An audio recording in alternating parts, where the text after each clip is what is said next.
I didn't flinch. I didn't even blink. I just nodded along as my boss smiled that thin, rehearsed smile, telling me how my attitude at work had been problematic. Meanwhile, my phone pulsed against my leg with that single line from an unknown number. Don't react. Your boss is recording everything. My eyes slid to his desk. That phone. Tilted slightly toward me, screen black, but its camera was pointed directly in my direction. I'd seen him do it to others, set people up, twist their words, ruin their careers while his own reputation stayed spotless. But I never thought he'd try it with me, until that moment. And I realized I was already in the trap. I once admired him. That's the part that still stings. When I joined the company, he played the mentor role well. Late nights where he pretended to guide me. Compliments in front of executives. He made me believe I was special, different, the kind of employee who could climb fast if I stayed loyal. But loyalty is a currency manipulators spend freely. It started with rumors I didn't spread being traced back to me. Projects I completed somehow missing my name in the reports. Colleagues pulling away, whispering about things I supposedly said. At first, I brushed it off. Office politics, nothing more. But then I overheard him one night, his voice sharp, low, calculated. He was talking to another manager, feeding lies about me, painting me as unstable, untrustworthy. That's when the truth hit. He wasn't grooming me for success. He was grooming me for the fall. The text in my pocket confirmed what I'd begun to suspect weeks ago. Someone inside had finally seen through him. Someone wanted me to know the game he was playing. I felt anger simmer beneath my skin, but I didn't let it boil over. That's what he wanted, a reaction he could capture, twist, replay in boardrooms until I was nothing but a problem to be discarded. So I gave him nothing, just a calm smile, a nod, a quiet, "I understand," to every false critique. And in that silence, I made a decision. If he wanted a performance, I'd give him one, but not the one he expected. For weeks after, I moved like a shadow. Every interaction with him I documented. Every email he sent I archived.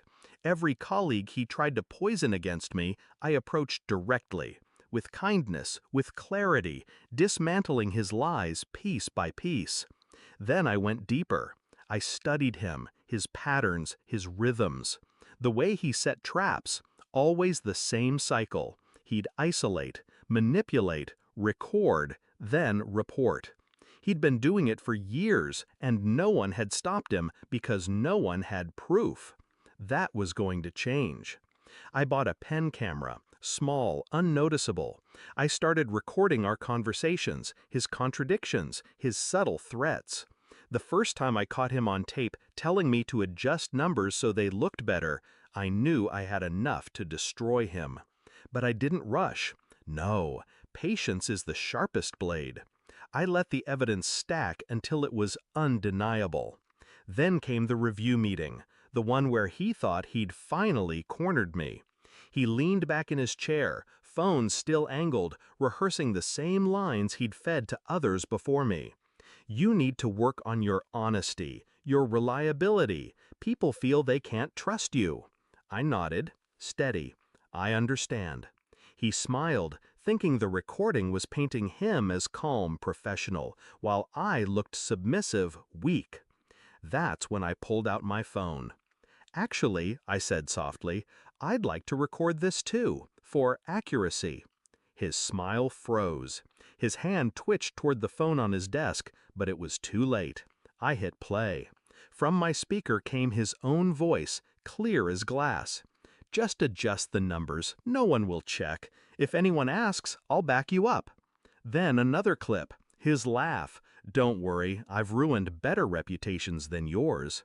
Clip after clip, his own words, his own traps, all turned against him. The blood drained from his face. He lunged for his phone, but I slid mine across the table, letting it spin to a stop in front of him. Don't worry, I said, echoing his own line back at him. I've already backed it all up. The fallout was swift. I didn't even have to go to HR. By the time the board got the files, half the department had already submitted written statements.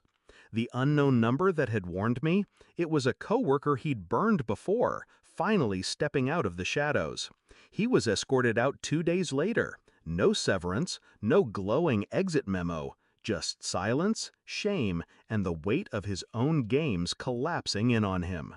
As for me, I didn't just survive, I was promoted, put in charge of rebuilding the very team he'd poisoned. People ask me if I regret it, if I regret not confronting him sooner or letting him think he had me fooled.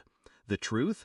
I don't regret a second, because revenge isn't loud, it isn't messy, it's quiet, precise, surgical.